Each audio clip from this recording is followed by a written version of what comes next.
একটা ছাইলা ওর বাপকে যা কহেছে, আব্বাজি, ওর বাপ পেপার পড়ছে বসে বসে, তোর বেটা যা কহেছে, আব্বাজি কিরে বেটা, কইছে আব্বা দেশ দুনিয়ার খবর কিছু জানো? কইছে হ্যাঁ বেটা, দেশের পরিস্থিতি ভালো না, ইউক্রেনটা খুব যুদ্ধ চলছে, বম ফেলছে, খুব মানুষ মরছে বেটা, খুব দেশের পরিস্থিতি ভালো নাই। তো কইছে আব্বা একটা কথা বলতাম তো খুবই শরম লাগছে। তোর বাপ কইছে দেখ রে বেটা, বাপের কাছে শরম করতে হয় না, বাপ হলো একটা বন্ধু প্লাস বাপ, তো বাপকে বন্ধু হিসকি।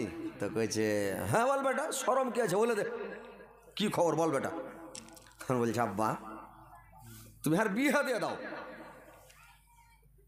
তোর বাপ বলছে কথাটা তো ভালোই রে বেটা, বিয়ে তো দিয়ে দিতে হয়, কেনে যে আসলে বিয়ে শাদিটা দিয়ে দেওয়া দরকার। কইছে হ্যাঁ আব্বা, কেন দুনিয়া কয়দিন থাকবে কি থাকবে না কোনো ঠিক নাই, কখন পৃথিবী ধ্বংস হয়ে যাবে, তাও 2-4 দিন সংসার করিলি, আর চ্যাংড়া ফের ছোটো বয়সও হয়নি বিয়ে দেওয়ার মতন। তো কইছে যে যা 2-4 দিন সংসার করতে ভাই করেলি। তোর বাপ কইছে বিহা তো তোর দিব রে বেটা, তোর বিহা তো ছোটতে দিয়ে রেখেছি, উঠেছি, তুমি ফের আমাকে কখনে কখন দেশে বিহা করছে, তুই যখন ছোটো ছিলি কোলে তখন বিয়ে দিয়েছি।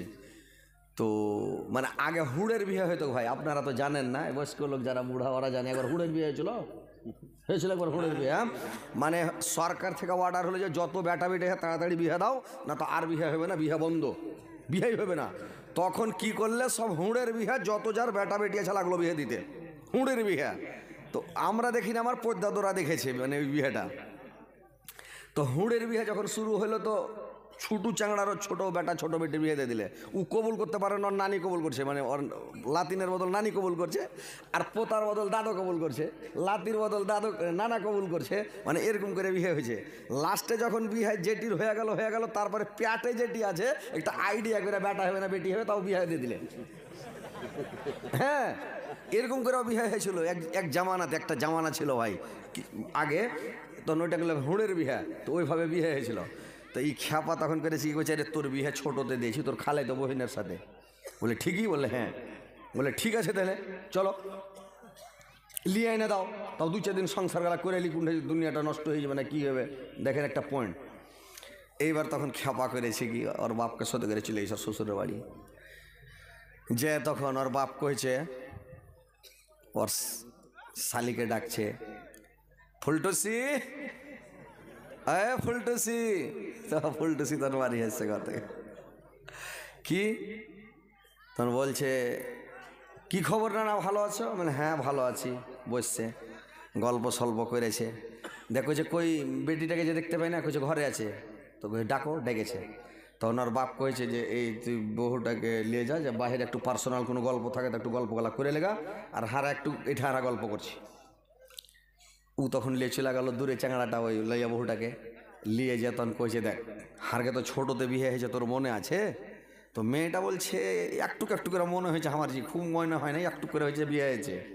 বলছে দেখ হারকে সবই কমপ্লিট আছে, খালি কলমাটা পড়তে হবে তাইলে হয়ে যাবে, তো যাক বিয়েটা হারকে যাতে হয়ে যায়। বলে ঠিক আছে। তো তার আগে একটা কথা হলো কোনটা, যে ওর স্ত্রীটাকে বলছে, মেয়েটাকে বলছে ছেলেটাকে, যে তোর আব্বা মরে গেছে আর হার মা মরে গেছে, তো তোর আব্বা মরে গেছে হার মা মরে গেছে, তো তোর মার বিয়েটা হার আব্বার সাথে দিয়ে দিলে কেমন হয়? তুই আর আমি তো বিয়ে হয়েই গেছে তোর আর আমার, কিন্তু তোর মার বিয়েটা হার বাপের সাথে দিয়ে দিলে কেমন হয়? তো বেটি ছেলেটা কয়েছে যে দিলে তো ভালোই হয়, মানে ঝামেলাটা পার হয়েই যায়। তো কয়েছে চল আর বিয়েটা দিয়ে দেবো সুদ্ধা চল। এবার যে কয়েছে ওখানে যা কয়েছে আব্বা মুলবি ডাকো, কাজী ডাকো, বিয়া পড়ে দেবে। কাজীকে ডাকলে ডেকে কইছে দেখো আমরা একটা সিদ্ধান্ত লিয়ে নু, যে ওর মা আর হার আব্বা, ওর আব্বা মরেছে হার মা মরেছে, তো দুজনের হারা বিয়েটা দিয়ে দিই।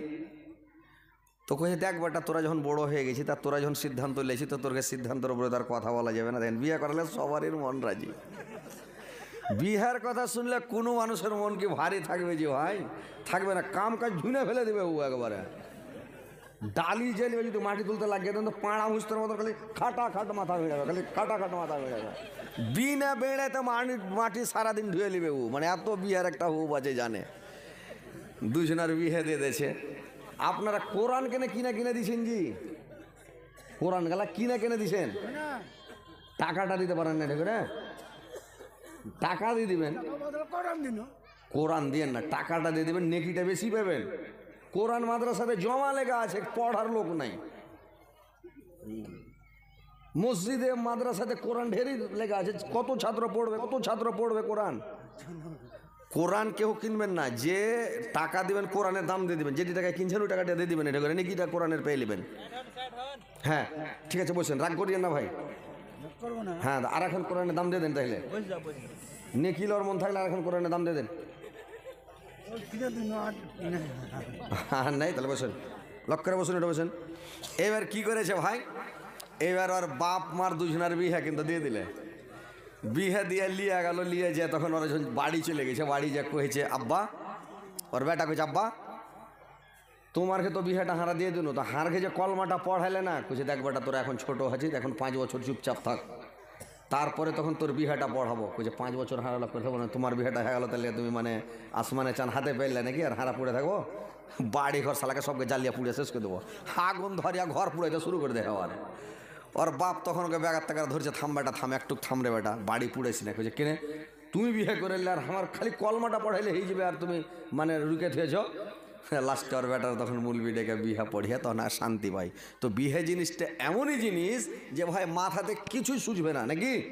তো বিহাটা আদমের মানে মনের মধ্যে জান্নাতেও শান্তি নাই, ওর মন ভালো নাই, খালি মানে ঘাটার মাটার। আর একলে কি ভালো লাগবে যে ভাই, ভালো লাগবে পৃথিবীতে? টাকার ওপরে যদি আপনি শুতে থাকেন, আপনার স্ত্রী না থাকে, তো আপনার মনে শান্তি থাকবে না। আর যদি একটা কম খান, যদি অভাব বাড়িতে থাকে, কিন্তু স্ত্রী একটা মনের মতন আছে, তাহলে একটা যদি সুন্দরী স্ত্রী থাকে, সুন্দরী বউ থাকে, মনের মতন একটা স্ত্রী থাকে আপনার বাড়িতে, তো মনে শান্তি ভাই, ভক্তি ইচ্ছা লাগবে না? লাগবে? মনের মতন একটা স্ত্রী থাকলে ভক্তি ইচ্ছা লাগবে যে ভাই, ভক্তি সে কিছু লাগবে না, মনে একটা খুশি থাকবে, আনন্দ থাকবে। এবার আল্লাহ বুঝতে পারলেন আদমের ব্যাপার। এবার আল্লাহ পাক করলেন কি, আদমের বাপ পঞ্জরকার একটা হাড্ডি টেনে মা হাওয়াকে তৈরি করলেন। মা হাওয়াকে তৈরি করে যখন হযরত আদম আলাইহিস সালামকে দিয়ে দিলেন, ওর জোড়া বানিয়ে দিলেন। মা হাওয়া যখন আদমকে মানে হাওয়াকে পেয়ে গেল, এইবার আদমের মন ফুর্তি হয়ে গেল, মনটা আনন্দ হয়ে গেল, আর মনের মধ্যে চিন্তা নাই, আর জান্নাতের মধ্যে ঘুরে আর ফিরে খায় মাস্তি করে রে ভাই। তো ওইরকম আল্লাহ পাক পৃথিবীতে নারী জাতিকে তৈরি করেছে পুরুষের মন ফ্রি করার জন্য, পুরুষ জাতির মনকে খুশি করার জন্য, পুরুষ জাতির সেবা করার জন্য, তাবেদারি করার জন্য, খিদমত করার জন্য, পুরুষের মনটাকে ভালো রাখার জন্য আল্লাহ পাক নারী জাতিকে তৈরি করেছে। বিবি রহিমা বলল, স্বামী গো, আল্লাহ পাক আমাদেরকে নারী জাতিকে তৈরি করেছেন পুরুষের সেবা করার জন্য। যদি সবাই আপনাকে ছেড়ে ছেড়ে চলে যায়, আমি আপনাকে ছেড়ে কোথাও যাব না, আপনার সাথে আমি থাকবো, আপনার সেবা তাবেদারি করবো, খিদমত করবো, আপনাকে আমি আপনার কাছেই থাকবো, আপনার পাশে থাকবো।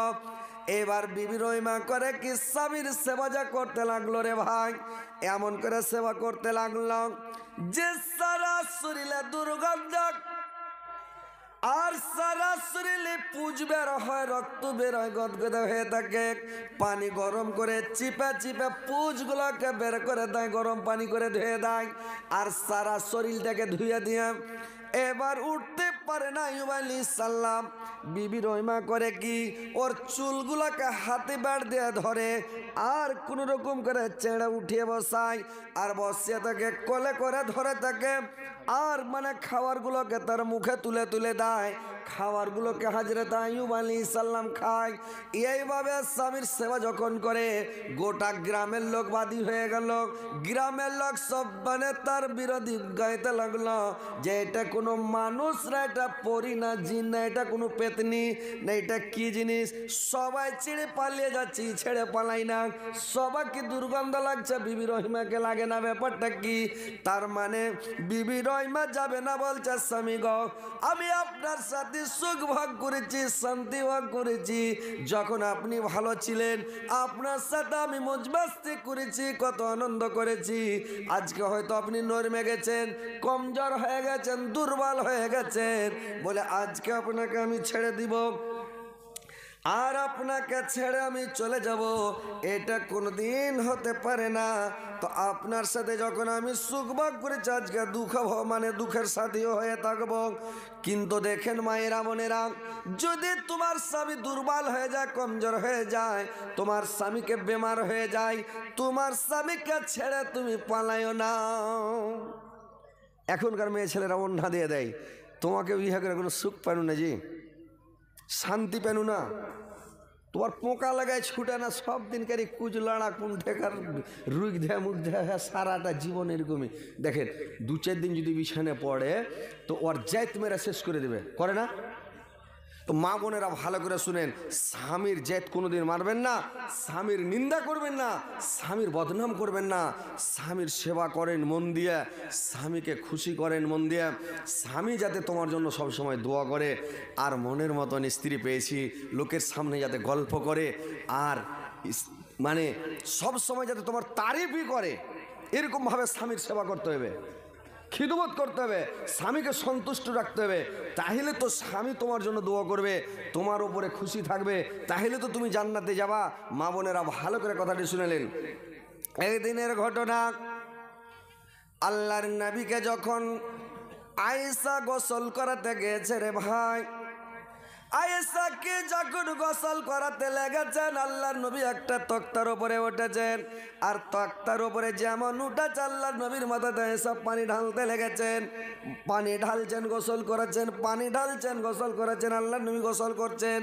আর গোসল করতে করতে আল্লাহর নবীর গতরে যখন পানি ঢালতে লেগেছেন, পানিগুলো যখন শরীর থেকে বয়ে যাচ্ছে, তো পানিগুলো যখন বয়ে যাচ্ছে রে ভাই, তো পানিটা লাল হয়ে বয়ে যাচ্ছে। আল্লাহর রাসূল দেখলেন যে পানি কেন লাল হয়ে যাচ্ছে। আয়েশাকে জিজ্ঞাসা করলেন, রে আয়েশা, পানিগুলো কেন লাল হয়ে যাচ্ছে রে আয়েশা? আয়েশা বললেন, স্বামীগণ, যখন আপনি তক্তার উপরে উঠেছিলেন, তক্তার উপরে যখন আপনি চড়েছিলেন স্বামীগণ, তো আমার পায়ের কুড়া আঙ্গুলটা তক্তার তলে চাপা পড়ে গেছে, আর আমার কুড়া আঙ্গুলটা চাপা ডাইল হয়ে থেছিলাম, চোঁচো করে রক্ত বের হচ্ছে। আপনাকে গোসল করাচ্ছি, পানির সাথে আমার পায়ের রক্তগুলো খুনগুলো বয়ে যাচ্ছে স্বামীগো। আল্লাহর নবী তক্তা থেকে চট করে নেমে গেলেন, আর চট করে আসার পাকান কাটেনে যদি দেখছেন, ঠিক কুড়া লগের আঙ্গুলটা থেতলা ডাইল হয়ে গেছে, চোঁ করে রক্ত বেরিয়ে যাচ্ছে।